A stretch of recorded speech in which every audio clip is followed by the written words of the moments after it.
오늘도 우리가 긴 읽기도 힘든 사람들의 이름을 어제에 이어서 쭉 읽어보았습니다. 읽기도 많이 힘드네요. 어제와 마찬가지로 오늘 본문에도 긴 사람들의 이름, 명단이 기록되어져 있는데 그 내용은 어제와는 조금 다릅니다. 어제 11장 명단에는 예루살렘 성으로 이제 이주에 들어가는 사람들의 명단이었지요. 그들은 예루살렘 성전과 또 예루살렘 성읍을 온전히 회복하기 위하여 헌신하기로 자원한 사람들이었습니다. 그래서 그들은 마땅히 백성들의 축복을 받았고요. 느헤미야는 그들의 이름을 귀한 마음으로 하나하나 이렇게 정리를 하고 있는 것을 어제 말씀을 통해서 살펴봤고요. 그런데 오늘 본문 이 12장에는 바벨론에서 고국으로 이스라엘로 이제 돌아온 사람들의 명단이 기록되어져 있는데 그 중에서도 제사장들과 레위인들의 명단이 이렇게 특별히 기록되어져 있는 것을 보게 됩니다.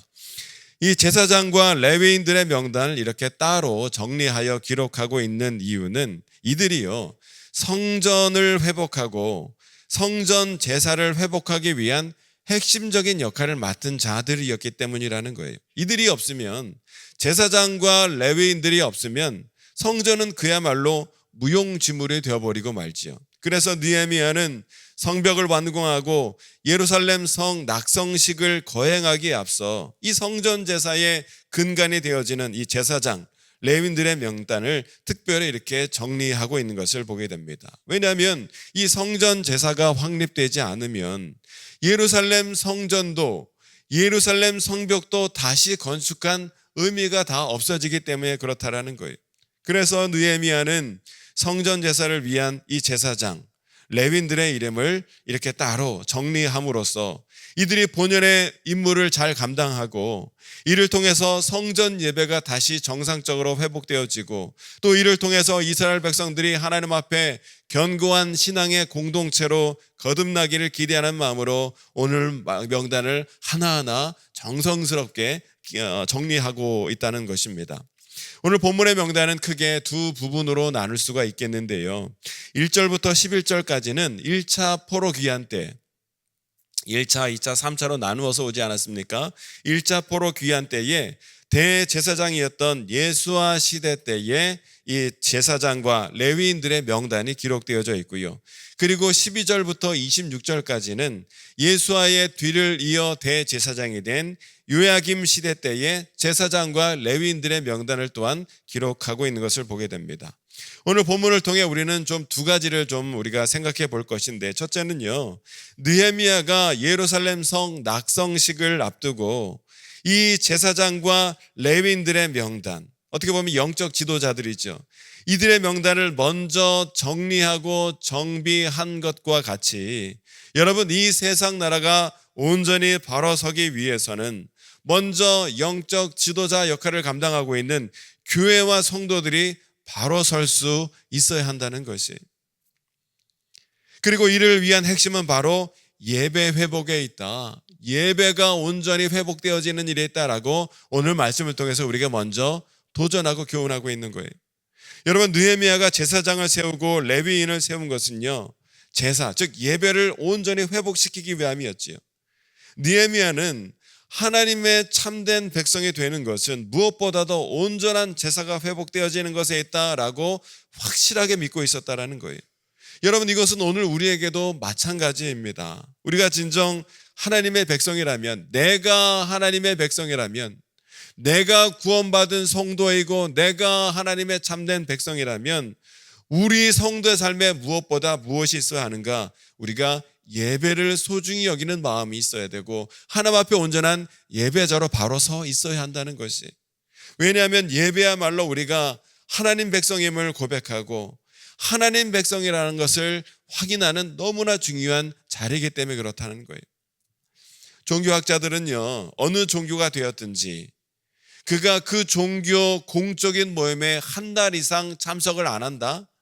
그러면 그는 그 종교의 종교인이 아니다라고 정의를 하더라고요. 여러분, 저는 이 정의가 우리 기독교에도 얼마든지 적용될 수 있다라고 생각합니다. 우리가 하나님을 믿고 구원받은 성도인데 어떤 병원에 들어가 있는 특별한 사유가 아닌 개인적인 일, 개인적인 분주함으로 한 달 이상 공적인 주일 예배에 빠진다. 그가 정말 하나님 믿는 성도인가를 우리는 다시 한번 생각해 볼 수 있어야 한다는 거예요. 예배는요, 세상의 분주함, 세상의 어떠함을 내려놓고 멈추고 우리의 구주 되신 주님을, 온 우주의 창조자 되신 하나님을 우리가 더욱더 집중적으로 바라보며 붙드는 너무나 귀한 시간이라는 거예요. 이 예배 시간을 통해 우리는 하나님 자녀됨을 다시 한번 확인할 수 있는 것이고, 신앙을 고백하는 가운데 우리의 믿음을 주님의 새 은혜로 새롭게 세워나갈 수 있는 너무나 귀한 시간이라는 거예요. 때문에 여러분, 이러한 예배는요, 한두 번 드리고 말고 한두 달 드리고 마는 그런 것이 아니라 일평생 동안 쉼없이 우리는 하나님 앞에 예배자로서 예배를 드리며 나가는 자가 바로 성도라는 것이죠. 그렇지 않으면요, 우리가 이 예배가 무너져 있으면 우리는 어느새 이 믿음의 길에서 벗어나 세상과 버타여 살아가는 자가 될 수밖에 없다라는 거예요. 그만큼 예배는 우리 믿음 생활에 있어서, 성도에게 있어서 너무나 중요하다는 것이죠. 우리 성도의 제일 된 사명이 무엇입니까? 하나님을 예배하여 하나님을 영화롭게 하는 것이 성도가 해야 될 첫 번째 마땅한 의무이자 특권이라는 거예요. 한 걸음 더 나아가 여러분, 성도는요, 하나님 나라의 거룩한 제사장이라는 거예요. 한번 따라해 볼까요? 나는 하나님 나라의 거룩한 제사장입니다. 여러분, 아멘이시죠? 나는 하나님 나라의 거룩한 제가 말씀드린 게 아니라 베드로전서 2장 9절에 그러나 너희는 택하신 족속이요 왕같은 제사장들이요 거룩한 나라요 그의 소유가 된 백성이니 하고 말씀하고 있어요. 사도 베드로는 분명히 말씀하기를 너희는 택하신 족속 왕같은 제사장이라는 거예요. 여러분, 제사장이 어떤 사람입니까? 제사장은요, 하나님과 백성을 연결해주는 연결고리 역할을 하는 자가 바로 제사장이라는 거예요. 그래서 느헤미야는 이 제사장과 레위인들의 직무를 그렇게 중요하게 강조하고 있었다는 거예요. 하나님과 이스라엘 백성들 가운데 연결이 되어야 됐기 때문에. 마찬가지로 오늘 내가, 성도가 왕같은 제사장입니다 하는 것은 무슨 뜻이에요? 나를 통해서 내 주변의 사람들이 하나님을 만나고 그것을 통해서 이들이 하나님을 믿고 구원받은 하나님 백성으로 살아가게 하는 그 연결고리 역할을 하는 것, 그것이 바로 왕같은 제사장으로서 우리의 성도가 해야 될 너무나 귀한 사명이요 직분이라는 거예요. 여러분, 우리 모두는 하나님 나라의 거룩한 제사장들이에요. 여러분, 목회자들만 제사장이 아니에요. 모든 성도가 다 하나님 나라의 거룩한 제사장이라는 것이죠. 때문에 우리는 모두 하나님 나라의 거룩한 제사장으로서 먼저 하나님을 온전히 예배하고 또 삶의 예배자로서 많은 사람들을 옳은 대로 인도하는, 많은 사람들이 하나님을 만나고 많은 사람들이 하나님을 만남으로 말미암아 구원받은 하나님 백성으로 되게는 그 귀한 사명을 감당하는 성도의 사명을 가진 자가 바로 우리 하나님 백성 성도라는 것이죠. 이것이 바로 이 일을 온전히 우리가 하나님 나라 제사장으로서의 직분과 사명을 잘 감당할 때 이 일을 통해서 우리가 속한 공동체가, 가정에 되었던, 직장에 되었던, 교회가 되었던, 나라 민족가 되었던 이 모든 공동체가 온전히 회복되어지는 첫 단추가 바로 거기서부터 시작된다라는 것을 우리는 잊지 말아야 한다는 것이에요. 또한 여러분, 두 번째로 11절로 26절은요, 예수와 시대가 지나가고 이제 그 다음 대제사장인 요야김 시대 때 제사장들과 레위인들의 명단이 나오고 있는 것을 보는데 12절에 보면 이렇게 기록이 되어 있습니다. 요야김 때의 제사장 족장된 자는 스라야 족속에는 무라야요 예레미야 족속에는 하나냐요 하면서 계속 그 자손과 후대 명단이 이어지고 있는 것을 보게 됩니다. 여러분, 우리가 이 명단 가운데 주목해서 보아야 할 것이 무엇이냐면 대제사장뿐만 아니라 이 각각의 제사장들도 레위인들도 그들이 모두 자녀와 후손들에게 그들의 직분이 계속적으로 자녀와 후손들에게 위임되어지고 이어져 내려가고 있는 것을 우리가 보게 되는 거예요.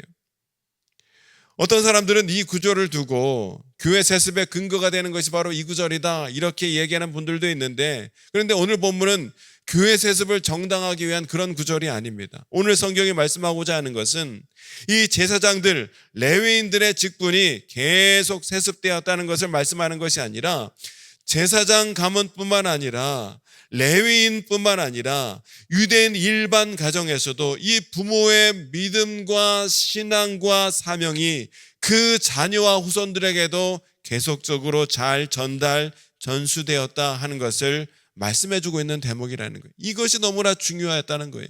여러분, 이것 때문에 우리 첫날 지용훈 목사님도 말씀해 주셨지만 유대인들이 그들의 그 말씀과 직분을 자녀들에게 전수하는 일을 너무나 탁월하게 잘 감당했기 때문에 나라가 몇천 년 동안 다 뿔뿔이 없어져 무너지고, 나라가 무너지고 망하고 백성들이 전 세계에 흩어졌음에도 불구하고 나라가 다시 세워지는 이 기적 같은 역사가 일어난 근거가 무엇인가?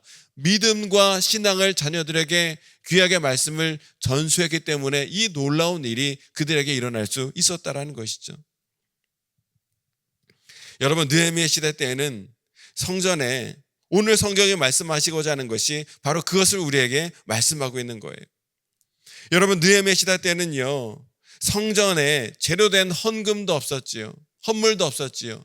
그런데 이들이 그들의 직분을 자녀들에게, 후손들에게 계속 전달해주고 있었다는 것이 왜 너무나 중요하다면, 이들은 그야말로 생계를 유지하기도 힘든 그런 상황 가운데 있었음에도 불구하고, 상황이 이러한데도 그들은요, 제사장과 오늘 기록된 레위인들은 그 자녀들에게, 후손들에게 그 믿음을, 그 직분을 계속적으로 물려주고 전수하고 있었다라는 거예요. 다시 말해서 부모의 신앙이 자녀들에게, 후손들에게 귀하게 전수되고 있었다는 것이죠. 여러분, 이것이 얼마나 칭찬받고 기억받을 만한 일이겠냐는 것이죠. 그래서 그 명단이 오늘 성경에 빼곡하게 하나하나 그 일을 탁월하게 잘 감당해낸 그 이름들이 오늘 성경에 하나하나 기록되어져 있는 거예요. 우리가 힘들게 그 이름을 읽은 이유가 바로 여기에 있다라는 것이죠.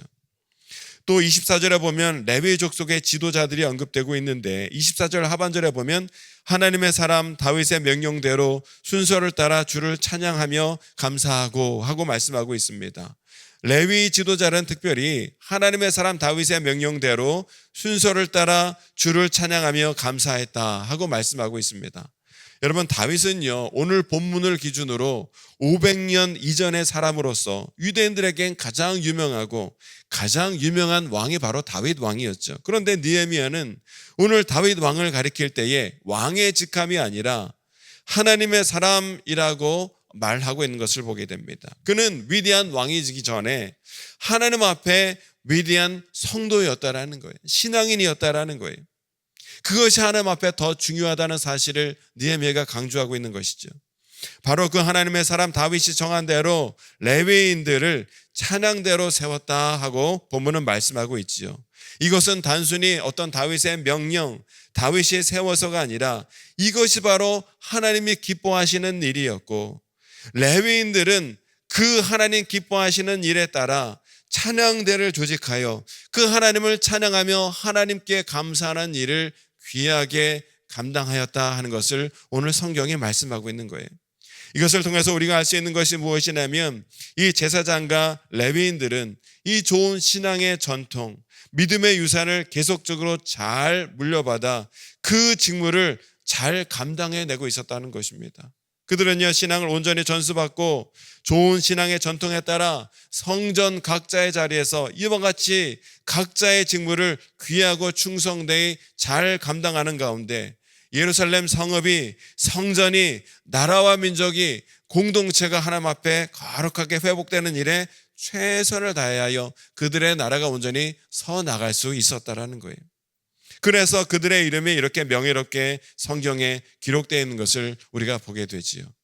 근데 여러분, 사실 그 이름이 오늘 이렇게 성경에 기록된 것도 너무나 귀한 일이고 명예스러운 일이 되겠지만, 더 중요한 것이 무엇입니까? 그들의 이름을 누가 기억하신다고요? 하나님이 기억하신다는 사실이에요. 이들의 이름 하나하나, 우리가 읽기조차 힘들고 버거운 이들의 이름 하나하나를 하나님이 기억하시리라는 거예요. 하나님은요, 하나님 나라와 의를 위하여 힘쓰고 수고한 이 헌신자들의 이 모든 일들을 하나하나 다 기억하신다는 사실이에요. 사람들은 금방 잊어버리고 사람들은 알아주지 못한다 할지라도 하나님은 하나님 나라를 위하여, 하나님 의를 위하여, 주님의 몸된 교회를 위하여 충성되이 헌신한 헌신자들의 그 이름 하나하나를 잊지 않으시는 줄로 믿습니다. 오늘 우리는요, 이 제사장 레위인들이 예루살렘 성전과 예배 회복을 위하여 얼마나 수고하며 헌신했는지, 또 그들이 이를 위하여 그 자녀와 후손들에게까지 그 믿음과 신앙과 직분을 얼마나 잘 전수해 주었는지, 그 일을 위하여 하나님 나라와 교회가 얼마나 온전히 회복되어져 나갔는지를 우리가 말씀을 통해서 살펴보았습니다. 오늘 저와 여러분들도요, 우리가 그냥 성도가 아니라 하나님 택하신 족속 왕 같은 제사장인 성도로서 오늘 우리도 하나님 앞에 참된 예배자로 서고 하나님 앞에 참된 헌신자로 서는 가운데 뿐만 아니라 우리의 믿음과 신앙을 자녀와 후손들에게 귀하게 잘 전수함으로 말미암아, 여러분, 우리가 다음 세대 컨퍼런스를 하는 이유도 바로 그 일을 해내기 위해서 우리가 이와 같이 집회를 열고 우리가 말씀을 듣는 것 아니겠습니까? 우리의 모든 자녀와 후손들에게 믿음을 잘 전수함으로 말미암아 우리 가정이, 우리 교회가, 이 나라와 민족이 하나님 앞에 온전히 회복되어지는 가운데 하나님 앞에 영광 돌리며 나아가는 저와 여러분 모든 성도와 가정이 되어지시기를 주님의 이름으로 축원합니다. 이 시간 함께 기도하길 원합니다. 하나님, 왕같은 제사장으로 우리를 택해 잡아주시고 구원받은 성도로 우리를 세워주심에 감사드립니다. 먼저 하나님, 우리가 주님 앞에 귀한 예배자로 서기를 원합니다. 세상의 모든 분주함들, 다급함들 다 내려놓고 먼저 하나님 앞에 온전히 하나님을 하나님께 예배하는 예배자로 설 수 있도록 인도해 주시고, 무엇보다 하나님, 주님 맡겨진 일에 충성되이 헌신하는 헌신자가 될 수 있도록 주님 감당할 만한 믿음과 은혜를 허락해 주시고, 무엇보다 아버지 하나님, 각 가정에서 우리의 믿음과 신앙을 우리 자녀와 후손들에게 귀하게 전수하는 일을 우리가 귀하게 감당해야 될 줄로 믿사오니, 특별히 이 어두운 때에, 이 악한 때에 우리의 자녀와 후손들이 이 세상 가운데 마음과 생각이 섞이는 것이 아니라 거룩하게 구별되어 하나님 기뻐하시는 삶을 온전히 살아가는 우리 자녀와 후손들이 될 수 있도록 이를 위하여 기도하게 하여 주시고, 이를 위하여 믿음을 전수하는 우리 모든 성도들의 삶이 되어질 수 있도록, 우리 부모 세대가 될 수 있도록 한량없는 은혜와 믿음을 주님 또한 허락하여 주옵소서. 우리 말씀을 기억하며 기도하시고 우리 모든 기도 제목을 주님께 맡기며 간절히 기도하는 이 시간이 되길 원합니다. 주여, 세 번 메리시고 함께 기도하겠습니다. 주여.